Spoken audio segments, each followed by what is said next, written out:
everyone, and welcome back for another Microgreens episode. Today I'm going to show you how to harvest your superfood mixed with rainbow radish mix. And that's just what I happen to do. I'll put a link in the description below for both of these. This also allows you to know that you can definitely mix up your microgreens a little bit, kind of spice it up. In the rainbow radish mix, I have Triton, daikon, and red arrow. And in the superfood mix, we have broccoli, purple kohlrabi, more radish, collard, and turnip. So let's go ahead and get started.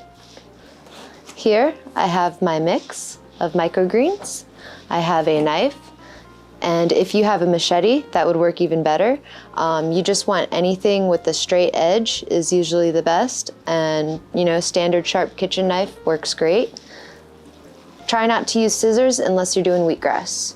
Here I have a scale, so I know how much I've done for my harvest. This is the colander that's going to go to my salad spinner, which is going to help me dry these out faster.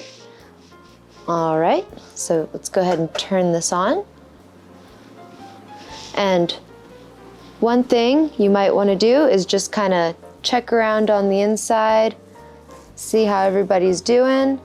Make sure you didn't get any crazy scary mold growth or anything. One thing I will say is if you do see a little bit of white mold on the surface area, that one's actually okay. The one you look out for is if it turns black and if it's on any of the tops. All right, so what we're gonna do is just grab this from the bottom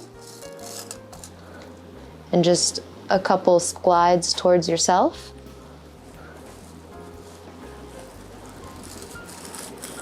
And you're cutting it just a few inches above the soil.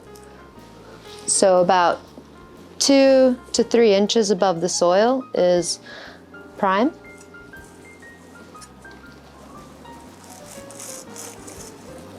There you go.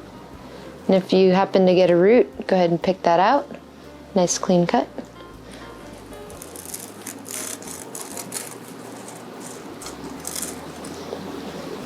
There we go.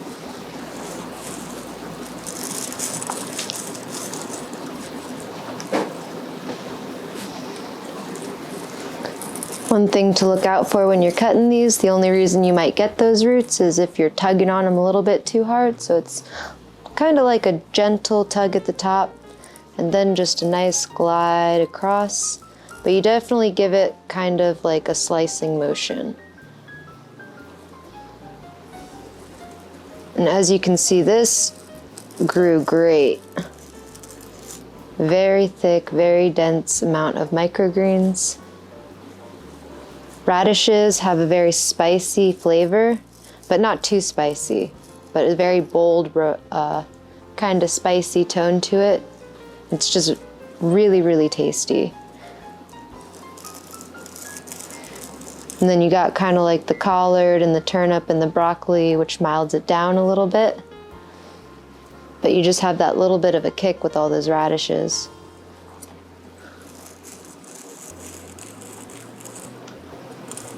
Microgreens are just so much fun to make salads out of, make sandwiches. You can really be creative and just kind of do anything with these. And they're so tasty.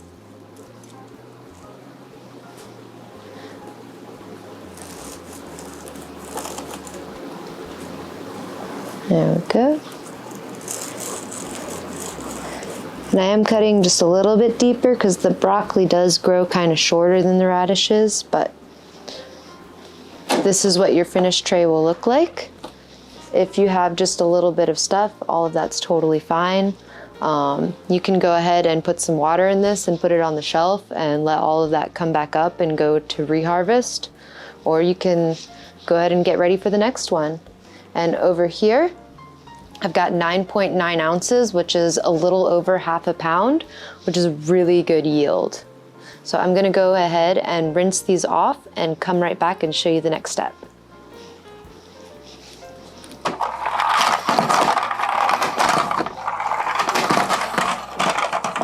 All right, let's just show you how that worked out. We got a nice little bit of water coming from the bottom there. Now I can take these, I like to use my 10 by 20 tray. It's just easy, it's deep. You can go ahead and spread them on out.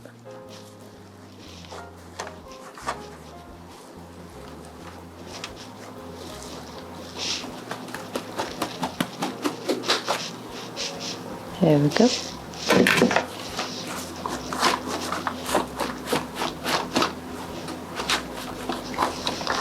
All right. Now that you have your microgreens nice and spread out, the next step would be to either set them up on the floor or on a rack, grab a fan, and you're just gonna let them dry. It'll just take a few minutes, it won't take very long. Once they're dry, you can go ahead and store them into any kind of bag or container. So I like to use the Keep It Fresh produce bags. I can put those in a link in the description below. And you can also use clamshells that I'll show you. These are another alternative method, and I can put these in the link in the description below. And that is how you harvest and dry your superfood radish mix. Thank you so much for watching, and I hope to see you in the next video.